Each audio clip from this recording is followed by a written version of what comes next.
vrai, c'est un truc de ouf là. Si on vous demande de pas sortir de votre campement en plein safari, c'est pas pour rien les gars. Dernier jour de safari et je pensais que rien ne pouvait encore me surprendre. Mais ce matin-là, on allait monter dans une montgolfière, au-dessus du parc Serengeti. En plus, je vous cache pas que j'ai un peu peur de la hauteur moi. Je me suis dit, t'es sûr de toi là? Mais il y avait pas plus bel endroit pour affronter ça.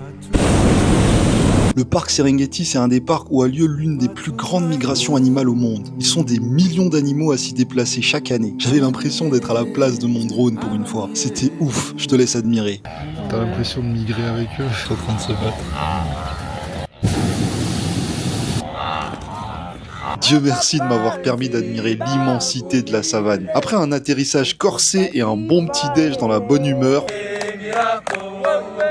on a foncé direction Ngorongoro. À la base, c'était un volcan. Aujourd'hui, c'est la plus grande caldeira non submergée au monde. Et là-dedans, il y a la plus grande communauté de lions sur Terre. Et ce qui est ouf, c'est que tu y trouves plein d'autres animaux, gazelles, éléphants, autruches, tous rassemblés dans cette même plaine. Et là, je me suis dit, si même la nature sait vivre ensemble sous un même ciel, alors pourquoi nous, les humains, on galère autant à coexister? Mais le moment le plus incroyable de tout le safari, c'était le matin même, juste avant la montgolfière. On part du camp à même pas 5 minutes en voiture, et là, on croise une troupe de lionnes, juste à quelques mètres du campement où on a dormi. J'étais émerveillé et flippé en même temps. J'ai compris direct pourquoi on nous avait dit ne sortez jamais sans accompagnement de votre chambre. Un grand merci à Jeff et à Travelwise Safari pour ces moments. Abonne-toi pour pas louper les prochaines aventures.